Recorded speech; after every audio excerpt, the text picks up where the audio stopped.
I'm Melissa, pushing 48, and if you told me 5 years back I'd be running my own gig, I'd have laughed in your face.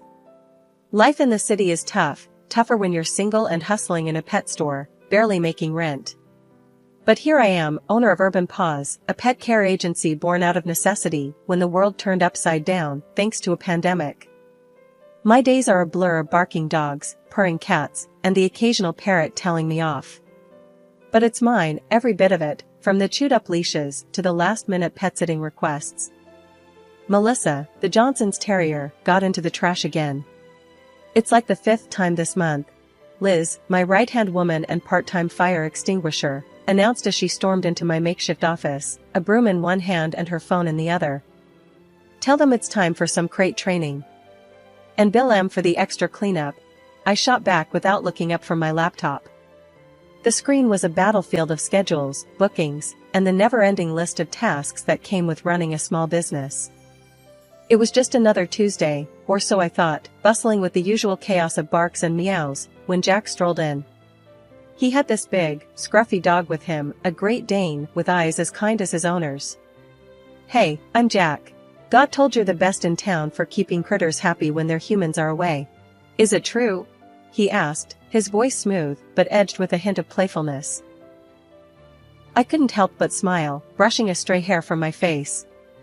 "I guess you'll have to find out for yourself, won't you?" "What's the big guy's name?" "Thor. After the god of thunder, though the only thing he's striking is fear into the heart of my vacuum cleaner," Jack quipped, and I laughed, genuinely. It was the first time in a long time that a client's visit felt more like a casual chat between friends. Over the next few weeks, Jack became more than just a client. He'd pop in not just to drop off Thor, but to bring us coffee, to chat, and sometimes, I suspected, just to see me. "You know, Melissa, I think Thor's got a better social life than I do now, thanks to you," he said one day, leaning casually against the counter. "Maybe you need to get out more, or maybe Thor's just more charming than you," I teased back, enjoying the easy banter that had developed between us. Jack's visits became the highlight of my day, a pleasant distraction from the endless responsibilities of running a business. It wasn't long before he asked me out, catching me completely off guard. "Melissa, would you, I don't know, like to grab dinner with me sometime? Not as Thor's human, but just as, well, you and me?" I remember blinking at him, surprised, my heart racing for reasons I couldn't quite understand. "Are you asking me out on a date, Jack?" "Yeah, I guess I am. What do you say?" It was all so unexpected. My life had been about work, about surviving and making it on my own. Yet, here was Jack, looking at me with those hopeful eyes, and all I could think was, why not? Sure, why not? Let's do dinner. That dinner was the first of many, the beginning of something neither of us fully understood but were eager to explore. Jack was different from anyone I'd ever known. He was kind, sure, but there was a toughness to him, a resilience that resonated with my own. We talked about everything and nothing, from our dreams to our pasts, and everything in between. A year later, when Jack asked me to marry him, it didn't come as a shock. It felt right, like the next step in our journey together. I said yes without hesitation, excited for what the future held for us. "I never thought I'd find someone like you, Melissa. You've changed my life in the best possible way," Jack said, his voice thick with emotion.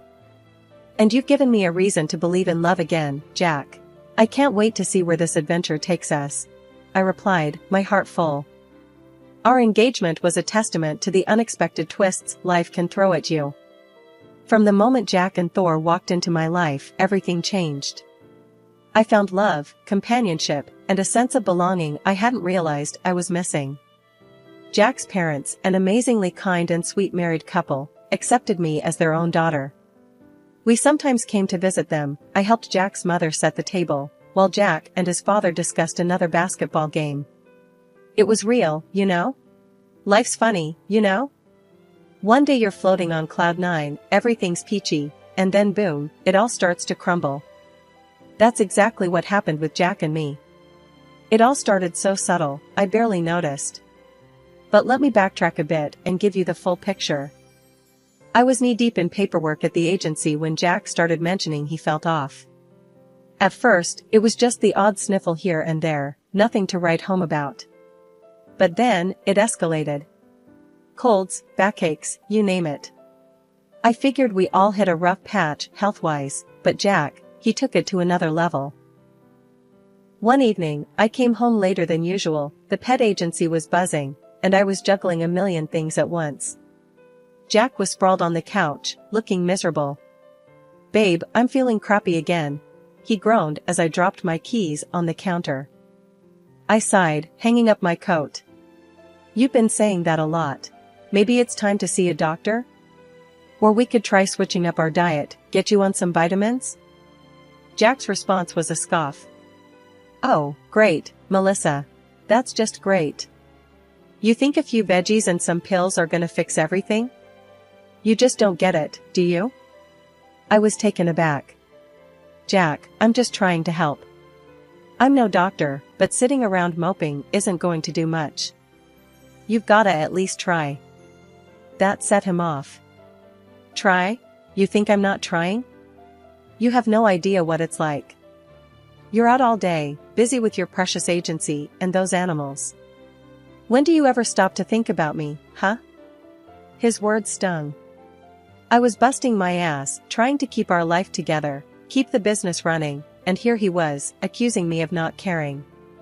"Jack, that's not fair. I'm working to support us, to build something. And I do worry about you, all the damn time."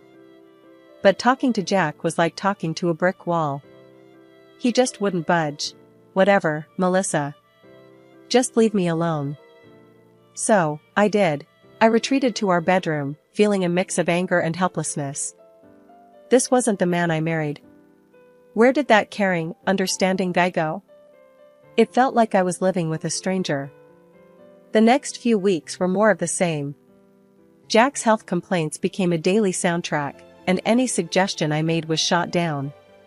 He was convinced that the world was against him, and I was the conductor. Our arguments became more frequent, more heated. It felt like we were speaking different languages.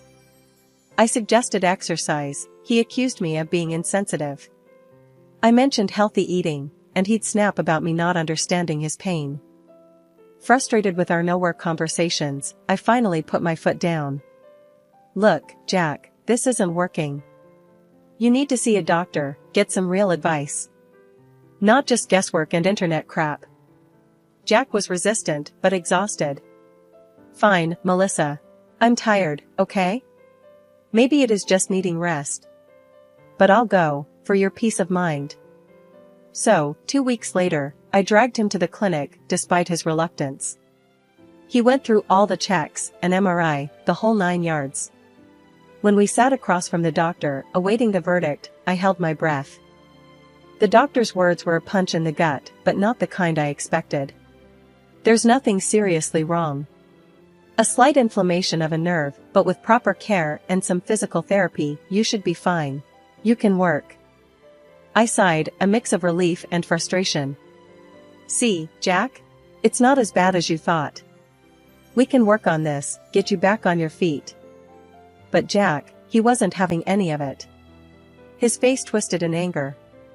"So, that's it, huh? You're happy now? You think I'm faking it? You just want me out of the house, working myself to death. You don't care about me, Melissa. You're heartless. All you care about is your damn money and business." I was floored. Here I was, trying to find a solution, and he was accusing me of the worst. "Jack, that's not fair. I'm trying to help. I want you healthy, not this. I care about us." But he wouldn't listen, wrapped up in his own narrative of neglect and accusations. And there I was, standing at a crossroads, wondering how love had turned into a battleground of wills. Life at home had become a marathon, one I hadn't signed up for, but was running every day. Work at the agency kept me chained till late, juggling clients and pet emergencies like a circus act. By the time I got home, the real work began. Jack's dog, Thor, needed walking, a task Jack conveniently forgot existed. So, I'd trudge through the neighborhood, leash in hand, trying to decompress from the day. Once back, the kitchen called my name. Cooking wasn't just about feeding us, it was my moment of zen. But with Jack planted on the couch, my zen often turned into a simmering pot of resentment. The apartment didn't clean itself either. While I scrubbed and sorted, Jack became part of the furniture, an immovable object glued to whatever screen caught his fancy. One night, as I balanced cleaning up after dinner with a mental list of tasks for the next day, I snapped. Jack, can you at least help out with the dishes? Or anything, really? My voice, usually calm, carried a sharp edge. He glanced up, the glow from the TV painting shadows on his face. Melissa, you know this stuff is your domain. I'm just not cut out for it. Cut out for it? It's dishes, Jack, not rocket science. We both live here. We should both contribute. The words tumbled out, fueled by exhaustion and frustration. He shrugged, a gesture that fanned the flames. That's a woman's job, Mel. My mom never had my dad lift a finger around the house. I stared at him, incredulous. The argument spiraled into familiar territory, me advocating for partnership, him retreating into outdated ideals. It was a merry-go-round of frustration, going nowhere. A month into this domestic deadlock, Jack dropped a bombshell. I'm not feeling well, Mel. Think I need to quit my job. Find something remote. His declaration hung between us, another layer of tension. Trying to keep the peace, I offered a solution. Why don't you work with me at the agency? There's plenty you can do from home. Handling applications, overseeing the staff remotely, managing payments. It could be good for you. His reaction was like I'd suggested he jump off a bridge. Feel sorry for me? Is that it? You think offering me a job is going to fix things? His voice was a mix of anger and something else, disappointment, maybe. No, Jack, I'm trying to help. We need 2 incomes, and this way, you can work at your own pace. It's not about pity, it's about practicality. My attempt at reason fell on deaf ears. By the time we hit what I'd call the breaking point, things between Jack and me were frostier than a freezer. I'm not one for drama, but living with Jack had become like walking on eggshells, covered in barbed wire. One day, I'm elbow deep in work, scheduling appointments, and dealing with a no-show employee, when Jack calls me. He's at home, as usual, and his voice is dripping with that tone, you know, the one that says he's about to make your day even longer. Melissa, we're out of those organic chips I like. And grab some of that craft beer on your way back, would ya? He says, like he's doing me a favor by giving me errands. I press the phone against my ear, trying not to let the irritation seep into my voice. Jack, I'm swamped. Can't it wait? Or maybe you could pick them up. Silence. Then, you know I'm not feeling great, Melissa. Why do you always have to make things so difficult? Difficult. Right. Because asking him to get off the couch is akin to asking him to climb Everest. I bite back a snarky retort and agree, because it's easier than arguing. By the time I get home, arms laden with groceries, including his precious chips and beer, the house looks like a cyclone hit it. Dishes piled up, laundry spilling out of the basket, Thor rushing for a walk, and there's Jack, planted on the couch, glued to the TV. I lose it. Jack, seriously? You couldn't have done some of this while I was out? He turns, eyes narrow. What's your problem, Melissa? I told you, I'm not feeling well. I'm standing there, groceries still in my hands, and I just start laughing. It's that, or cry. Not feeling well? Jack, the doctor said you're fine. This is just laziness. He stands up then, face red. You don't believe me? You think I'm lying about my pain? It's not about believing you, Jack. It's about trying, doing something. Anything. I'm practically pleading now, but he's having none of it. I didn't tell Jack's parents anything, for fear of upsetting them. We visited them occasionally, and they came to us with return visits. The issue of Jack's health was never raised during our conversations. It was surprising, because he loved to tell everyone about his well-being. But I didn't have time to think about it. Months dragged on, each day blending into the next with a sameness that was suffocating. Jack was still home, glued to the couch under the guise of looking for remote work. Health excuses became his shield against any form of employment outside the house. It was like living with a ghost who occasionally raided the fridge or flicked through channels. Then, out of the blue, he comes up with this grand plan. "Babe, Mom's birthday's coming up. I booked a table at Chez Fancy. You'll cover it, right?" His nonchalance about dropping a bomb like that was astounding. I stared at him, feeling a mix of anger and disbelief boiling inside. "Cover it? Jack, are you out of your mind? You've not lifted a finger to contribute, and now you want me to shell out for an expensive dinner?" He looked taken aback, as if the thought that I would object was alien to him. "Come on, Melissa. It's for my mom. Don't you want to help make it special?" That was the last straw. Making it special doesn't mean throwing money at it, especially money you didn't earn. If you want to do something for your mom, how about you actually put in some effort? Cook her dinner. Invite her over. Show her you care without spending money we don't have. To my surprise, he caved. All right, I'll cook. It'll be great, you'll see." Suddenly, the affectionate and attentive Jack I remembered from our early days made a brief reappearance. It was enough to kindle a flicker of hope in me. Maybe this was the turning point. Maybe things could get back to how they were. But life has a way of dashing hopes with brutal efficiency. On the day of the big dinner, I was slammed by a nasty bug. Head pounding, legs aching, the works. I could barely stand up straight. Leaving work early, I dragged myself home, dreading the evening ahead. Walking through the door, I found Jack exactly where I left him that morning, planted on the couch. "Jack, I'm really not feeling well. How's dinner coming along?" He didn't even have the decency to look embarrassed. "Oh, my back's acting up again. Can't stand, let alone cook. Maybe we can just do the restaurant thing?" I was floored. "You've got to be kidding. I'm barely standing here, Jack. And you want to go out? We can't afford that dinner." He had the gall to look annoyed. "Well, what do you want me to do, Melissa? Magic up a meal? You know how my back is. Maybe you could." The truth hit me like a ton of bricks. Jack was never going to cook that dinner. It was all just another one of his games, a deception dressed up in false promises. Standing there, feeling like my body was at war with itself, I told Jack about how sick I felt, hoping for a sliver of sympathy, maybe even a touch of care. But what I got was a cold shoulder. "If you're too sick to cook, then just stay home," he said, his voice void of any warmth. "I'll take my folks out to eat. Just give me the money for the restaurant." I was floored. The audacity, the sheer lack of empathy, it left me speechless. Arguing was the last thing I had the energy for.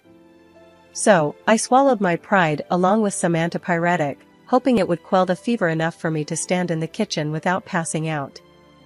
I started on the main course, my movements sluggish, every stir of the pot a monumental effort. To make things easier, or so I thought, I ordered some snacks from the cafe down the street. But as I reached into the oven to pull out the casserole, a wave of dizziness hit me. I stumbled, catching myself on the edge of the counter, just in time. That's when Jack decided to kick me while I was down. "You can't even handle this, can you? I'm sick of it." His words were a punch to the gut, stripping away any pretense of concern he might have feigned earlier. I was doing my best, sick as a dog, trying to hold everything together, and here he was, berating me for not living up to some impossible standard. I swayed again, barely able to stand on my feet. And then the kitchen door slammed open with a force that made us both jump. It was Jack's parents. At that moment, everything changed. Their faces were a mix of shock and anger, immediately rushing over to me as I nearly collapsed. His mom, her eyes wide with worry, helped me to the couch, her glance flitting between me and Jack with disbelief. "Why on earth didn't you cancel dinner, Jack? Forcing Melissa to cook when she's this sick," she exclaimed, her voice a mixture of anger and concern. Hearing her, I couldn't hold back my tears anymore. The frustration, the loneliness, the sheer exhaustion of it all came pouring out. "We'd been on thin ice for ages," I sobbed, telling her about the years of taking care of Jack, his endless ailments, his refusal to work, and the sea of bills for gadgets and gizmos that just gathered dust. I showed her the receipts, evidence of our spiraling debt. She was stunned. "Why didn't you say anything sooner, dear? About his sickness, his job?" I wiped my eyes, looking down. "I didn't want to upset you. I hoped he'd change." She turned to Jack then, her hands gripping his shoulders like she could shake some sense into him. "Why, Jack? Why put Melissa through all this?" And then, she shared something I never knew.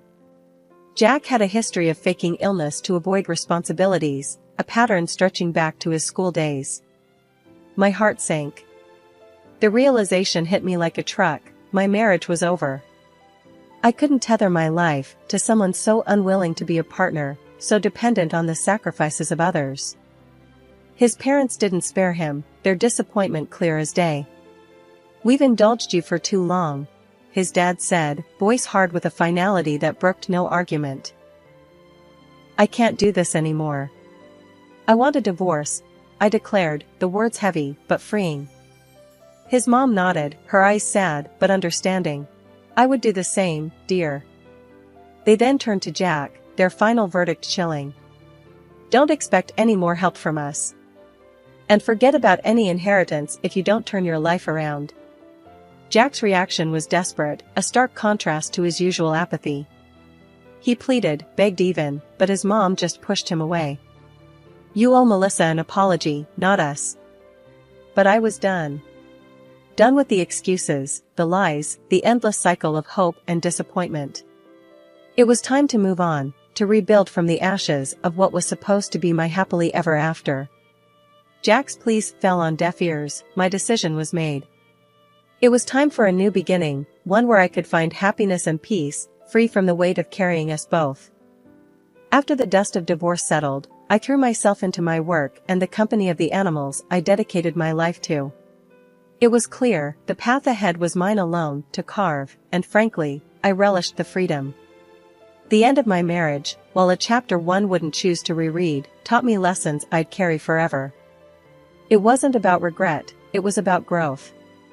Jack, on his end, managed to snag himself a job, nothing fancy, but enough to keep him afloat in some modest digs.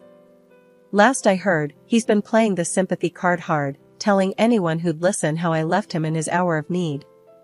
But our mutual friends? They knew the score. They saw through his tales and, from what trickled back to me, his stories earned them more eye rolls than sympathies. The day he showed up at my office was a test I didn't know I was ready for until it happened. There he was, standing in the lobby with a bouquet of flowers that looked as out of place in his hands as sincerity in his apologies. I spotted him the moment I stepped out of my office, the sight bringing a mix of irritation and a weird sense of déjà vu. "What are you doing here, Jack?" I asked, not bothering to mask the edge in my voice. He shuffled, looking everywhere but at me. I wanted to say I'm sorry, Melissa. I've changed. I was hoping we could." "Stop." I cut him off, holding up a hand. "Just stop, Jack. You haven't changed. You're just sorry you're on your own now." He tried to interject, the flowers extended towards me like a peace offering. But I was done accepting anything from him. "Save it, Jack. I'm not the person you left behind anymore. I've moved on. It's time you did the same." "But Melissa." "No. This is my place of work, my sanctuary. You don't get to waltz in here with a bouquet and expect everything to be all right." I stepped closer, my voice firm. "You need to leave, now." He looked like he might argue, but something in my stance must have told him it would be futile. With a final, lingering look, he turned and left, the door closing quietly behind him. Watching him go, I felt a wave of relief wash over me. It was confirmation, a sign that the life I was building was mine and mine alone, free from the shadows of a past that no longer had any hold on me.